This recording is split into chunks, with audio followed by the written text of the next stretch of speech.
The station hung in the void between stars, a massive structure built by a dozen different species working together for the first time in recorded history. They called it Apex 7, and it existed for one purpose only: to make sure the war that had just ended would never happen again. Inside the main council chamber, representatives from across the galaxy were gathering. The war had been over for 3 years now, but the wounds still felt fresh. Not the physical ones. Most species had technology that could heal those in days or even hours. No, these were the deeper wounds, the ones that lived in memory and mistrust. Tejo stood near the entrance of the chamber, watching as the various delegations arrived. He wore the simple gray uniform of Earth's diplomatic corps, though the patches on his shoulder told a different story. Combat infantry. 5 campaigns. 3 medals for valor. He was here as a cultural liaison, which was a fancy way of saying he was supposed to help aliens understand humans. And humans understand aliens. It wasn't going well so far. The Scalix came in first, their delegation moving like a single organism. They were reptilian, with scales that shifted between green and bronze depending on the light. Their leader, Vorn, was massive even by their standards. His scales bore no marks, no scratches, nothing that showed he had been in the war at all. Tejo knew that wasn't true. Vorn had been at the Battle of Kepler 442. Everyone knew that. But the Scalix had regeneration technology that left no trace of injury. Next came the Quilmara, moving on 6 legs each, their chitinous bodies clicking softly as they walked. Their hive mind made them efficient, almost unnervingly so.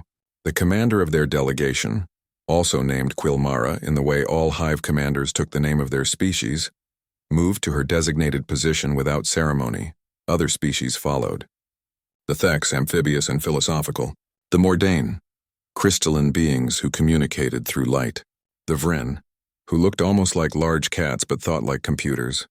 Each delegation found their place in the circular chamber. Then the humans arrived. Commander Jiwoo led the human delegation. She was shorter than Tejo, with black hair pulled back in a tight bun. She wore her dress uniform crisp and formal, with rows of medals across her chest. But that wasn't what made the aliens stop and stare. It was her face. A thick scar ran from her left temple down across her cheek, pulling slightly at the corner of her mouth. It was old, well-healed, but completely visible. Under the bright lights of the council chamber, it almost seemed to glow. Tejo heard the whispers immediately. The Quilmara delegation chittered among themselves. The Scalix shifted uncomfortably. Even the Thex, usually so composed, seemed confused. Jiwoo walked to the human section without acknowledging the stares. Behind her came the rest of the delegation. Dae Sung, who had been Jiwoo's sergeant during the war, moved with a slight awkwardness. His left arm was prosthetic, but not one of the advanced models. It was basic, functional, clearly artificial. Soon he followed. The left side of her neck marked with burn scars that disappeared under her collar. Youngsik kept his hands clasped behind his back, but Tejo knew they were scarred too. Burn marks from pulling his co-pilot out of a crashed fighter. The young diplomat Hyun brought up the rear, his face unmarked but his eyes taking in everything, cataloging every reaction. The chamber filled.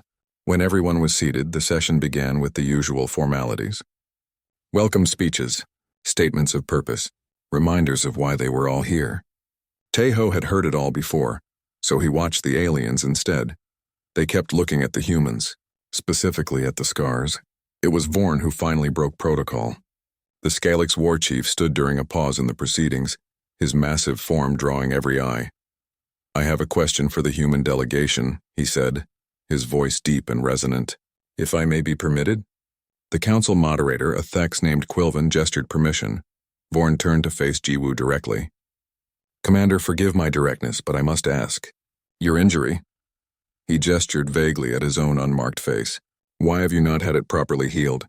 Surely Earth has regeneration technology. We have seen your medical capabilities. They are advanced. The chamber went silent. Jiwoo stood slowly. She didn't look angry, just calm. We do have that technology, War Chief Vorn. It's quite good, actually. Then why? Vorn gestured again, clearly uncomfortable. The injury is old. Years old. Why do you still bear it? I chose to keep it, Jiwoo said simply. The confusion in the chamber was almost physical. Quilmara's chittering grew louder. Several of the Mordain pulsed with colors that Tejo's translator chip told him meant bewilderment. You Chose? Another Scalyx spoke up, one of Vorn's subordinates. But it shows weakness. It shows where you were hurt, where you can be hurt again. Daesung laughed. It was a short, sharp sound that made several aliens flinch. Sorry, he said, not sounding sorry at all. It's just, that's not how we see it. Then explain. Vorn said. It wasn't quite a demand, but close. Make us understand. We fought alongside you. We saw your courage, your strength. But this... He gestured at the visible scars throughout the human delegation. This seems foolish. Taeho saw Jiwoo's jaw tighten slightly, but her voice remained level. It's not foolish to us, War Chief. It's memory. It's history. It's a choice we make. But why keep the wound? Quilmara asked, her voice clicking and buzzing even through the translator. In my species, such permanent damage would indicate a failed regeneration, a worker unable to return to full function. We would consider it a tragedy. So would we, Soon-Hee said quietly, if the person wanted it healed and couldn't get treatment. But when the choice is ours, she touched her neck briefly. Then it's different. The Thex delegate, Thex himself, leaned forward. Unlike the others, he seemed more curious than confused. This is a cultural practice, then? A human tradition? Sort of, Hyun said. He was the youngest of the human delegation, the least experienced. But he had studied alien cultures extensively. It's complicated. Not all humans keep their scars. Many do choose to have injuries healed completely, but many of us choose not to. Especially, he paused, choosing his words carefully, especially scars that mean something. Mean something? Vorn repeated. Injury means failure. It means you are not fast enough, not strong enough, not smart enough to avoid harm. This time several humans laughed, not mockingly, but with genuine amusement. No, Jiwoo said, and now there was steel in her voice. That's not what they mean. Not to us. She looked around the chamber at all the assembled species, the victors and survivors of a brutal war, the leaders who had come together to forge peace. You want to know why we keep our scars? She asked. Why we display them? Why we refuse your regeneration technology even when it's offered freely? The chamber was absolutely silent now. Then let us tell you, Jiwoo said. Let us tell you our stories. Because that's what these are. She touched her face, the scar that ran down her cheek. These aren't wounds anymore. They're stories. And some stories are too important to let fade away. Vorn sat back down slowly. I do not understand. I know, Jiwoo said, not unkindly. But if you're willing to listen, we're willing to explain. The moderator looked uncertain. This wasn't on the agenda. But Thex spoke up. I, for one, would very much like to hear these stories. If the council permits? There was a murmur of agreement. Curiosity had overcome confusion, at least for now. Tomorrow, the moderator decided, we will convene in the Cultural Exchange Chamber. The human delegation will share their stories. The word sounded strange in the translator, like the technology couldn't quite find the right meaning. As the session ended and delegations began to file out, Taeho heard the whispers starting again. The aliens were confused, some even concerned. They had fought alongside humans, had seen their ferocity and courage in battle. But this casual display of old wounds? This choice to remain marked? It made no sense to them. Taeho smiled slightly as he followed Jiwoo out of the chamber. Tomorrow was going to be interesting. Because making aliens understand why humans celebrated their scars? That was going to take more than simple explanation. It was going to take truth. The dinner was supposed to be informal. After the tension of the council session, the organizers had arranged a gathering where delegates could talk freely, away from the rigid structure of official proceedings. The dining hall was large and open, with tables arranged for small groups rather than formal delegations. Taeho watched as the various species mingled, or tried to. The Scalyx tended to cluster together. The Quilmara moved in their precise, coordinated way. The Thex seemed more comfortable mixing with others, their philosophical nature making them natural diplomats. The humans spread out naturally, moving between groups, trying to build bridges. It was what they did best, Taeho thought. Humans were good at adapting, at finding common ground. It was part of what had made them so effective during the war. He found himself at a table with Vorn, the Scalyx war chief, and several others. The conversation started with safe topics. The station's construction, the quality of the food synthesizers, the logistics of housing so many different species with different environmental needs. Then Vorn set down his cup and looked directly at Tae-ho. I have been thinking about what Commander Jiwoo said. Vorn began. His voice was quieter now, less formal than in the council chamber, about scars being stories. I do not understand this, Tae-ho nodded slowly. He had expected this. What part don't you understand? All of it, Vorn admitted. In my culture, in Scalic society, to bear a permanent mark of injury is shameful. It means you were wounded badly enough that even our regeneration could not fix you. It means you are diminished. He paused. But you humans wear your scars openly. Proudly, even. This makes no sense to me. At a nearby table, Dae-sung was talking with a group of Mordain. Tae-ho could see his prosthetic arm moving as he gestured. Completely visible, completely obvious. The Mordain kept pulsing colors that indicated confusion. Your companion, Vorn said, noticing Tae-ho's gaze. Dae-sung. He has lost an arm. Yes. But he uses a basic prosthetic. I have seen Earth's medical technology. You have prosthetics that are indistinguishable from natural limbs. You have regeneration techniques. Why does he not use them? Before Tae-ho could answer, Quilmara approached their table. The insectoid commander's many eyes fixed on the conversation. I have the same question, she said. From a practical standpoint, it is inefficient. A basic prosthetic has limitations. Reduced sensation. Reduced capability. Why accept less when more is available? Tae-ho was about to respond when Dae-sung himself walked over, having heard his name mentioned. Talking about me?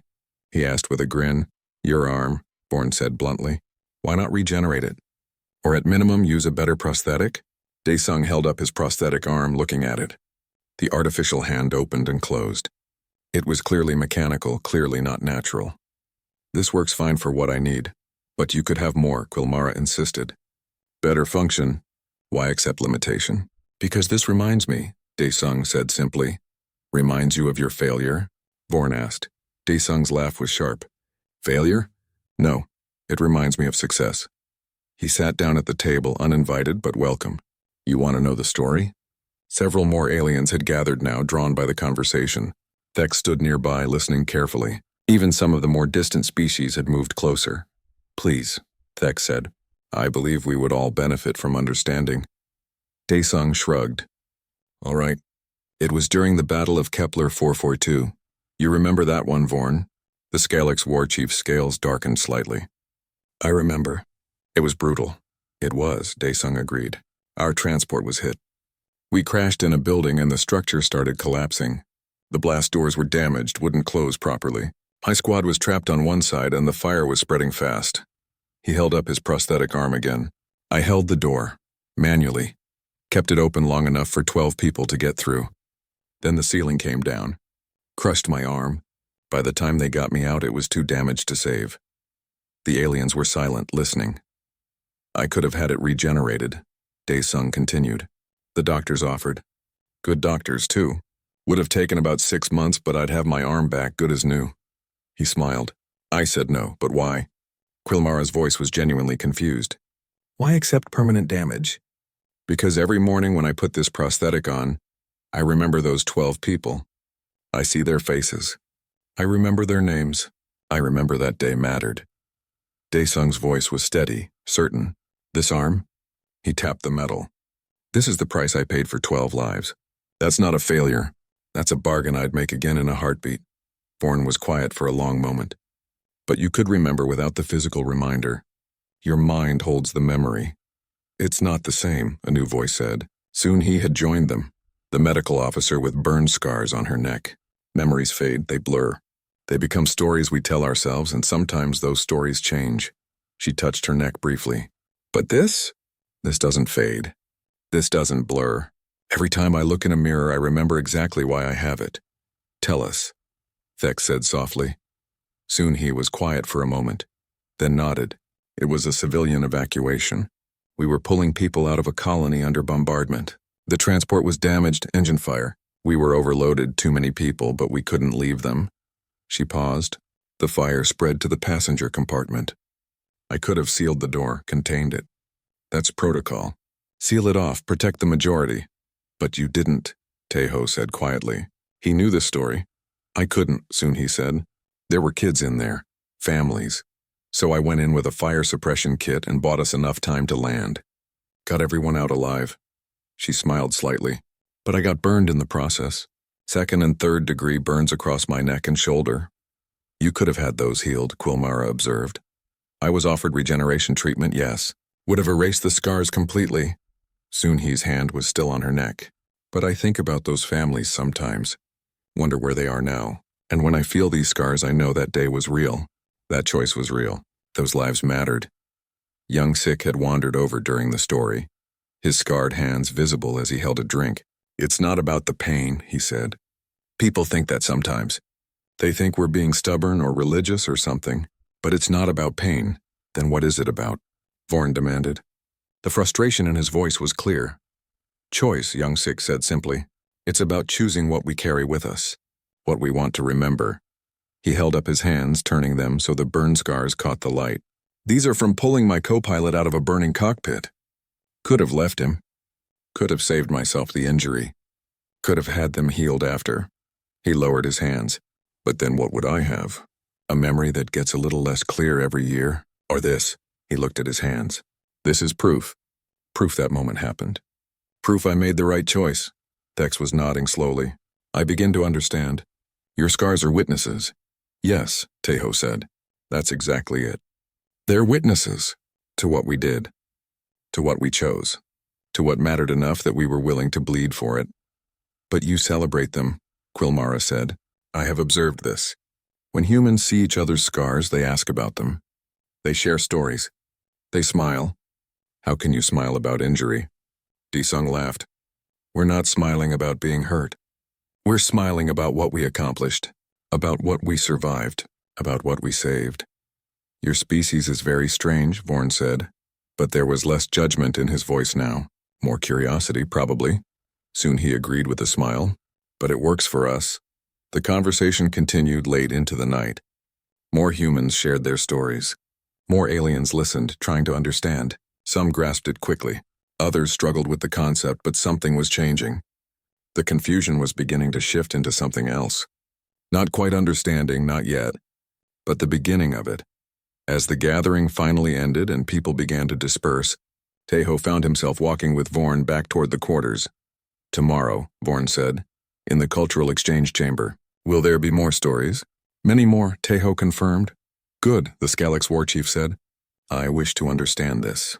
Your species fought with such courage during the war, such ferocity, but I did not truly understand why until tonight. You fight not just for survival, but for moments, for choices, for stories worth keeping.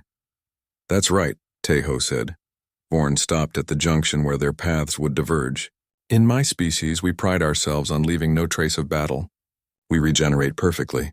We stand as if we were never touched. That's your strength, Tejo acknowledged.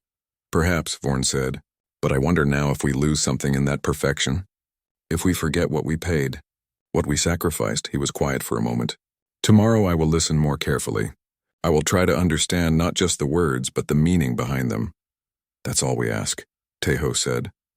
As he made his way to his own quarters, Tejo thought about the day, about the confusion and the questions, about the slow dawn of understanding in alien eyes. Tomorrow would be important. Tomorrow the humans would share their deepest stories, and maybe, just maybe, the aliens would finally understand why humans celebrated their scars, why they laughed when asked about wounds, why they wore their history on their skin with pride. Illusion hit me from behind. I was between it and the civilians. The medic said I had over 40 pieces of metal in my back. They removed most of them, but the scarring was extensive. Did they offer regeneration? Vorn asked. They did. Said they could make my back smooth again, like it never happened. Minseo smiled. I said no, because it did happen. 200 people lived because I was standing in that exact spot at that exact moment. That matters. That should be remembered. She sat down slowly. Tejo could see some of the aliens beginning to understand. Their body language was changing. Less confused, more attentive. Young Sik went next. He held up his hands, showing the burn scars that covered both palms and wrapped around his wrists. These are from my co-pilot's harness, he said. We were shot down over hostile territory. The fighter was burning. I could have ejected, saved myself. Protocol said to eject. But you didn't, Thex observed. No, because my co-pilot's ejection system was damaged. I could see him in there unconscious and the fire was spreading. Youngsik looked at his hands. I went back in. Burned my hands getting his harness unfastened. Burned them worse dragging him out. But I got him out. Where is he now? Someone asked. Youngsik smiled. He's here. On the station. He's part of the maintenance crew. We have lunch together every week. He looked at his scarred hands. When we shake hands, we both remember. We both know what that day cost and what it was worth. The stories continued. Soon he told the full version of her story with more details. How she heard the children crying in the burning compartment. How she made the choice in less than a second. How she still saw those families sometimes, still got messages from them thanking her. Others shared too. A man named Bora showed a scar on his leg from holding a position while wounded. A woman named Hei-Wan had burn scars on her arms from shielding a wounded alien soldier. A Thex, actually, during the war. Each story was different. Each scar had its own history. But the theme was the same: sacrifice, choice, memory. Teho watched the aliens as they listened. Saw Vorn's scales shifting colors slowly. Saw Quilmara's chittering grow softer, more thoughtful. Saw Thex's large eyes gleaming with what might have been tears if their species cried. Finally, Jiwoo stood again. I suppose it's my turn, she said. She touched the scar on her face. This one gets the most attention. It's hard to miss. She walked to the center of the floor. It was 3 months before the war ended. We were defending a human colony that had a large population of refugees. Mixed species, mostly civilians who had fled the fighting. There was a school there. About 300 children. Different species, different ages. Just kids. Her voice was steady, but Teho could hear the emotion underneath. Intelligence said there was going to be an attack. A strike team with explosives targeting the school.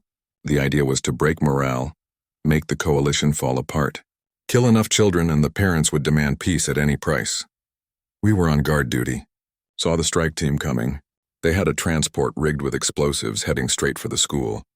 We opened fire, but they were armored. Protected. They were going to make it. Jiwoo's hand was on her scar now, so I redirected them. Drew their fire.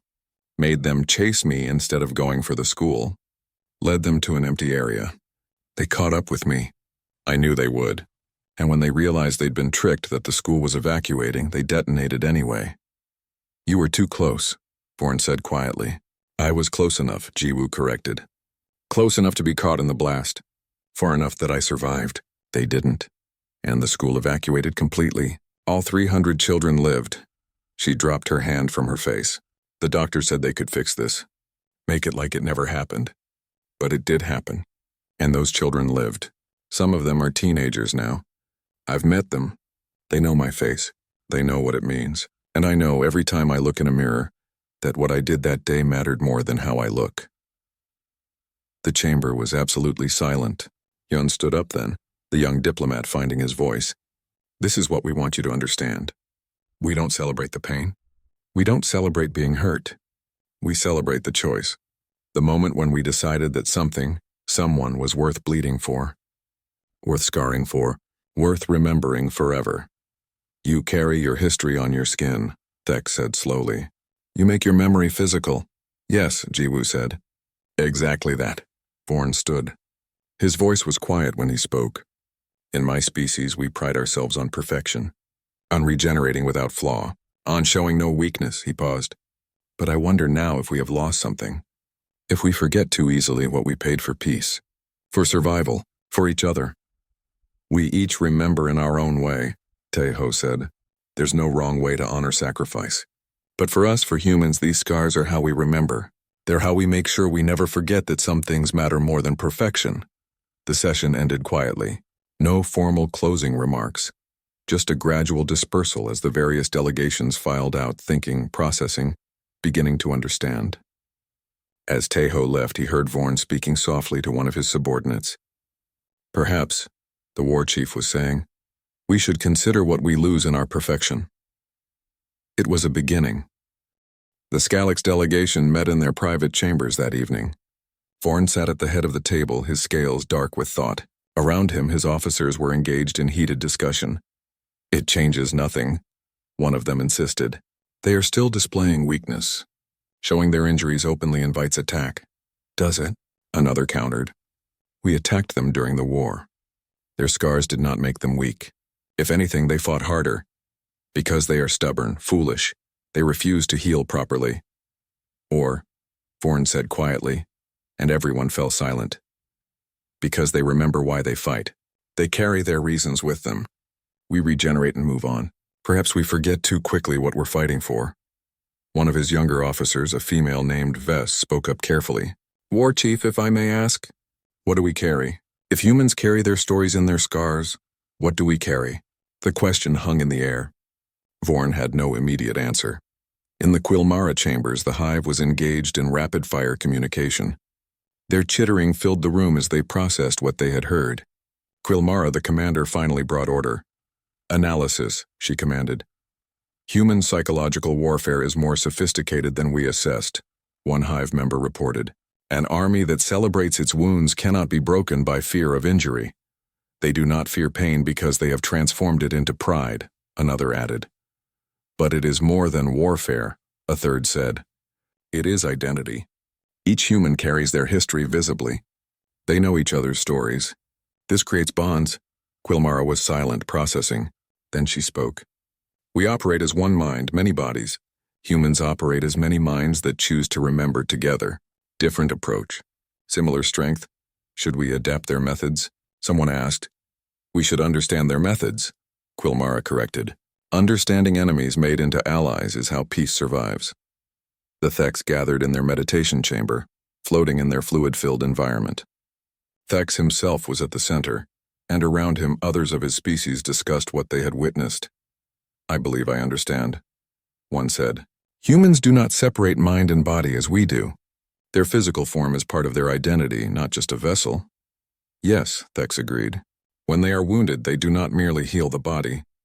They integrate the experience into their being. The scar is the bridge between what happened and what they became. It is almost philosophical, another observed.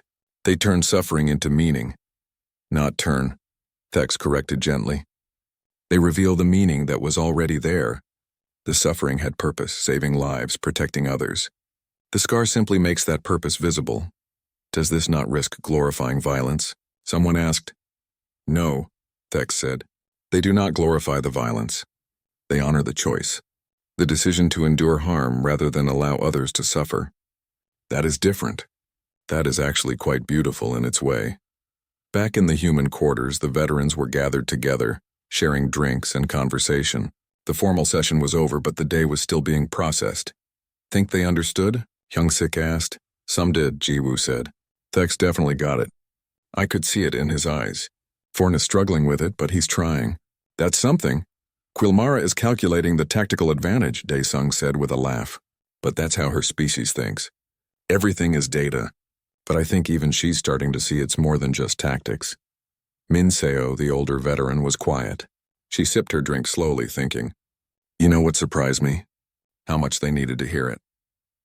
These species, these warriors who fought beside us, they never understood why we fight the way we do.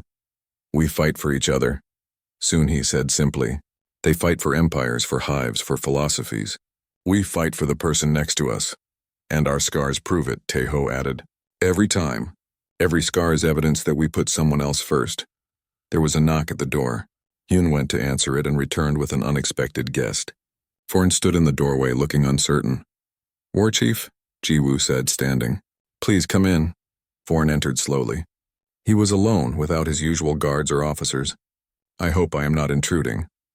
Not at all, Jiwoo assured him. Can we offer you something to drink? No, thank you. Vorn looked around at the assembled humans. I came because I have been thinking. All day I have been thinking, and I wanted to ask. He paused, searching for words. Commander Jiwoo, would you tell me your story again? The full story? I heard it in the chamber, but I want to understand it better. Jiwoo gestured to a seat. Of course. Please sit.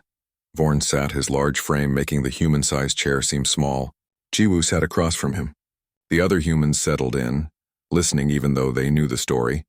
You want to know about this? Jiwoo touched her scar. Yes, but more than just what happened. I want to understand why you kept it. Really understand, Jiwoo nodded slowly. All right. The attack on the school was planned carefully by the enemy. They knew hitting civilian targets would break morale. Children especially. They were right, it would have worked. If that school had been destroyed, if those 300 children had died, The coalition probably would have fractured. You were guarding the school, Vorn prompted. A whole platoon of us. But when the strike team came, they came fast. Armored transport filled with explosives. We opened fire, but our weapons couldn't penetrate. They were going to make it to the school. So you drew them away, Vorn said. I did. I broke cover, made myself a target, fired on them from a different angle, made them think I was a bigger threat. And it worked. They chased me instead. Jiwoo's hand went to her scar unconsciously. I led them to an industrial area, empty, no civilians. And I kept them busy while the school evacuated. But they caught you. They were always going to catch me. I knew that when I drew their fire. But by the time they did, the evacuation was complete.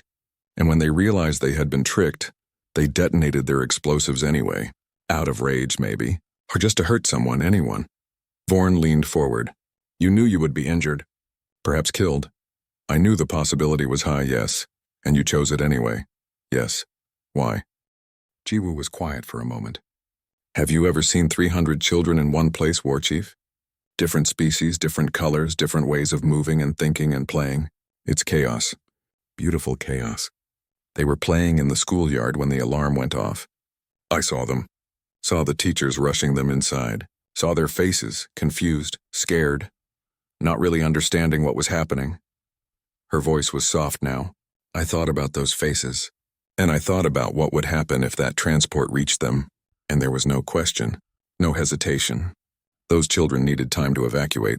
I had the training, the weapons, the position to give them that time. So I did. And the injury? Vorn pressed. Why keep it? Because sometimes I have hard days. Days when nothing seems to matter. Days when I wonder if anything I did made a difference.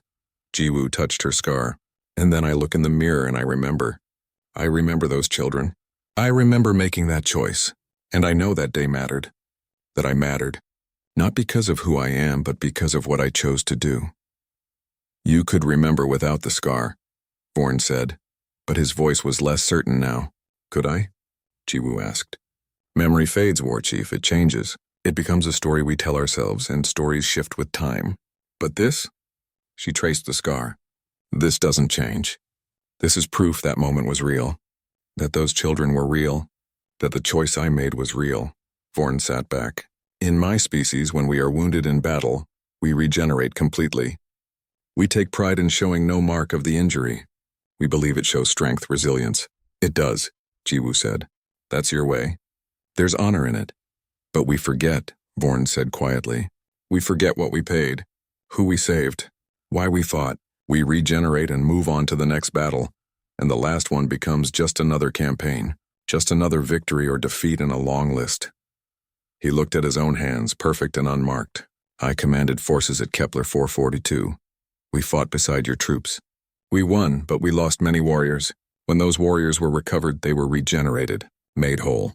Within months, it was as if the battle never touched them. Do they remember it? Taeho asked.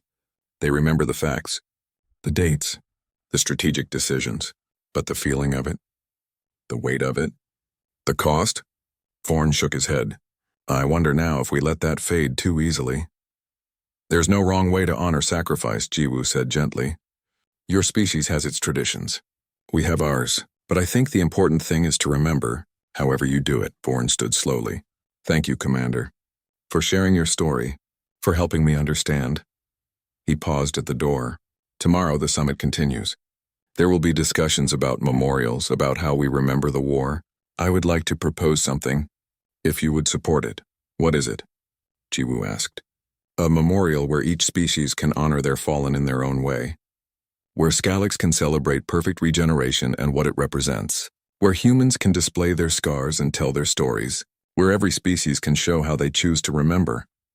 I think that's a beautiful idea, Jiwoo said. After Vorn left, the humans sat in silence for a moment. Then Youngsik laughed. Did we just change an entire species' perspective on injury? Maybe, Daesung said. Or maybe we just helped them see something they were already starting to feel. Either way, Minseo said. Something changed today. That's good. That's what peace looks like. Understanding that different doesn't mean wrong. Taeho raised his glass. To scars, and to the stories they tell. The others raised their glasses too. To scars, Outside the human quarters, Vorn walked slowly back to his own chambers. His mind was full of thoughts. Of warriors who had been wounded and healed without trace. Of battles that faded from feeling into mere facts. Of a young Scalix soldier he had once known, who died protecting civilians and was mourned but then forgotten as the war moved on. Perhaps humans had something worth learning after all. Perhaps perfection was not always strength.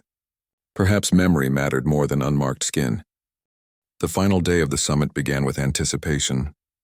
Word had spread about the human stories, about Vorn's late-night visit, about the shifts happening in various delegations. The main council chamber was packed with observers and participants alike. The morning session was routine business. Trade agreements, travel protocols, boundary discussions, but everyone could feel the tension underneath, the knowledge that something more important was coming. When the session broke for midday, Tejo found himself approached by various delegates. A Thex diplomat wanted to know more about human memorial practices. A Mordain representative asked about how humans dealt with psychological scars, not just physical ones. Even a Vren officer asked quietly about human military training and whether scar acceptance was part of it. The humans were becoming teachers, Tejo realized.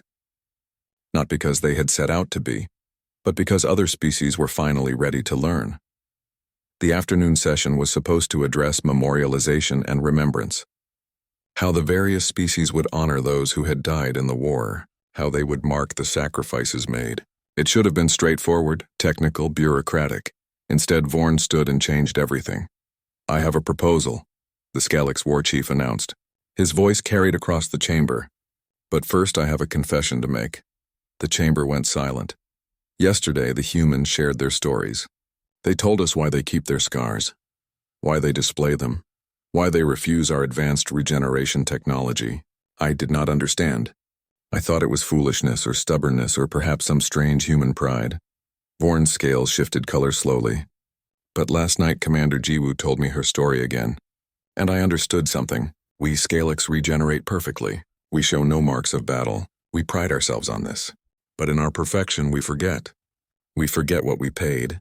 We forget why battles matter. We remember victories and defeats, but we lose the weight of individual sacrifice. He paused, letting his words sink in. I am announcing today that I will not regenerate my next battle wound. Whatever injury I receive in service to my people, I will keep. Not to copy humans, but to remember in my own way. To carry the weight of my choices where I can see it. The Scalix delegation behind him erupted in chittering conversation. Shock rippled through the chamber. Furthermore, Vorn continued, raising his voice. I propose that this summit establish a memorial of many memories, a place where each species can honor their sacrifices in their own way. Let the Scalix display their perfect regeneration as a symbol of resilience. Let the humans show their scars as symbols of choice. Let each species remember in the way that honors their culture and their fallen. Before anyone could respond, Quilmara stood. The Hive wishes to support this proposal, she said, but we also wish to add to it. We Quilmara have observed human scar practices.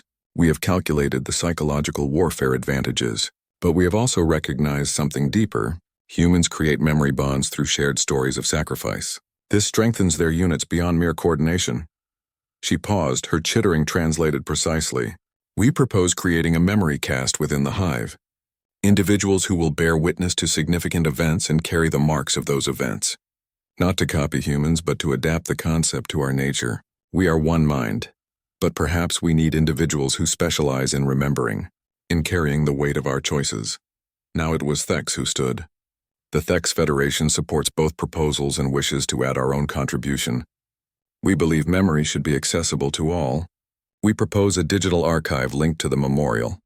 Each species can contribute stories, images, testimonies, not to replace their own remembrance methods, but to share them, so that a Scalix can understand a human scar, and a human can understand Quilmara memory bearers, and a Thex can understand how the Mordain encode their losses in crystal formations.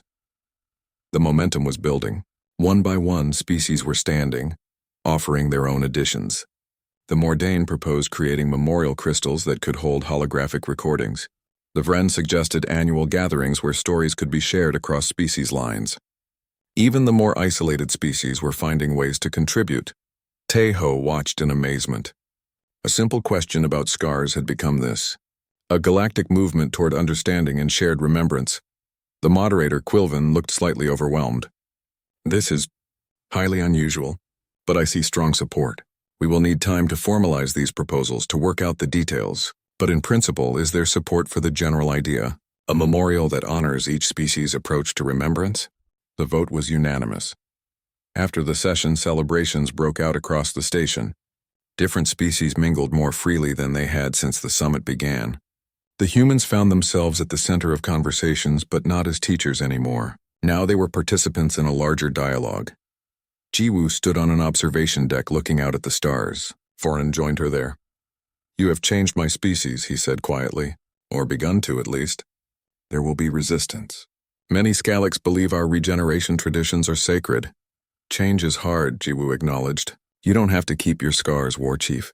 Your choice to do so is yours alone. It doesn't make others wrong for choosing differently."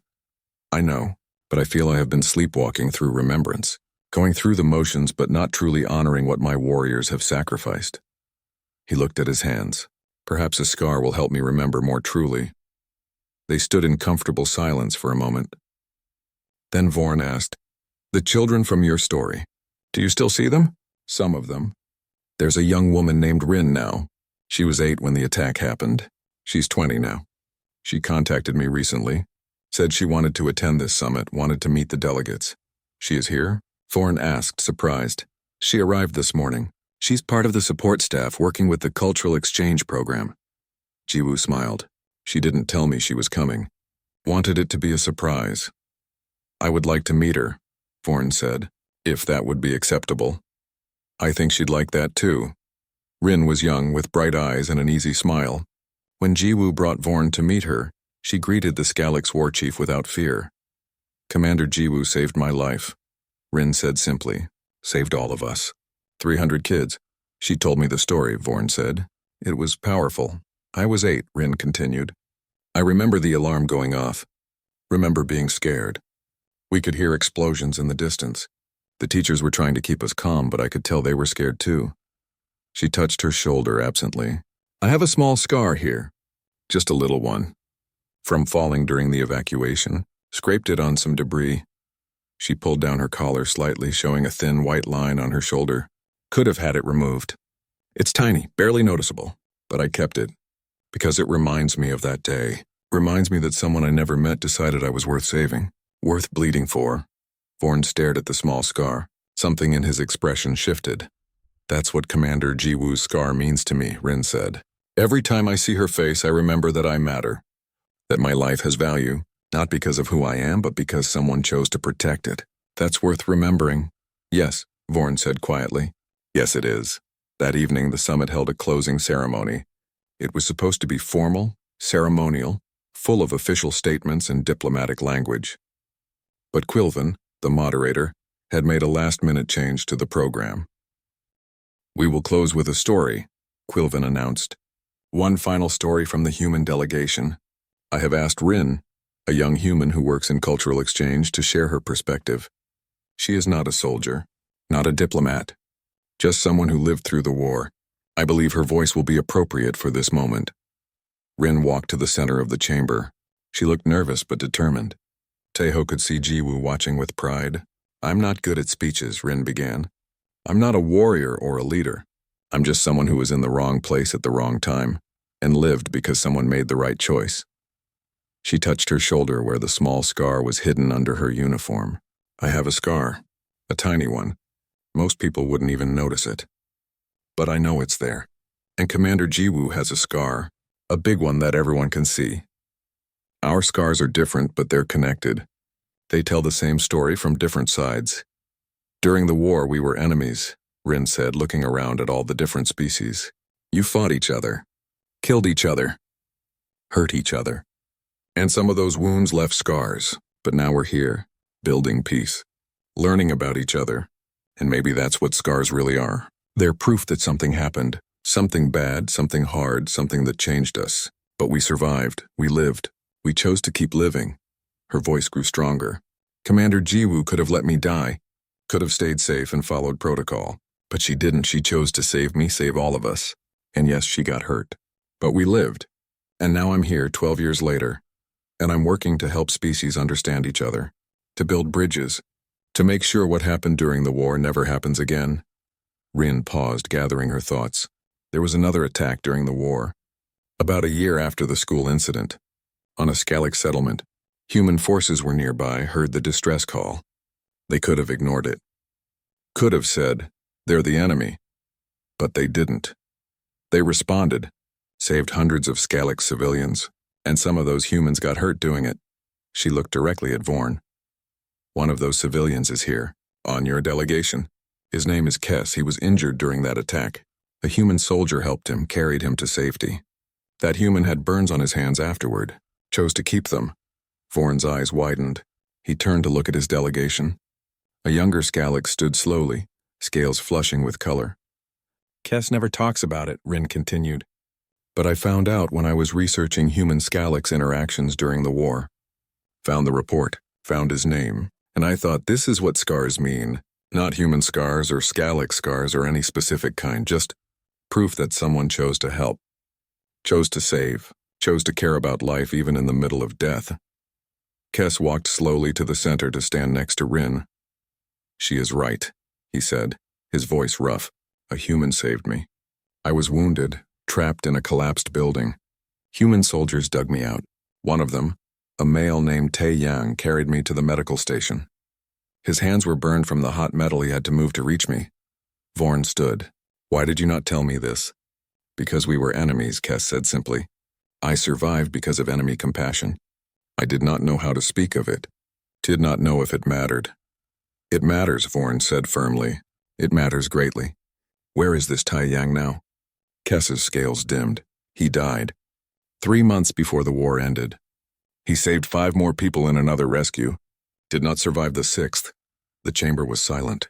Then he should be remembered," Vorn said. "Properly remembered. With honor." "I remember him," Kess said quietly. "Every day. I have thought many times about asking for a scar, a mark to carry, to remember him by, but it is not our way." "Perhaps it should be our way," Vorn said, "or part of it. Not to abandon our traditions, but to expand them, to remember not just victories, but individual choices, individual sacrifices." He turned to address the full chamber. "This summit was supposed to be about preventing future wars, about building lasting peace, but perhaps it has become about something deeper, about understanding why we fight, why we sacrifice, why we choose to remember. Humans celebrate their scars," Vorn continued. "When we asked why, they laughed. Not from mockery, but from pride, from joy at having stories worth telling, worth keeping, worth carrying on their skin for the rest of their lives." He looked at Rin and Kess standing together in the center of the chamber. "Now I understand that laughter.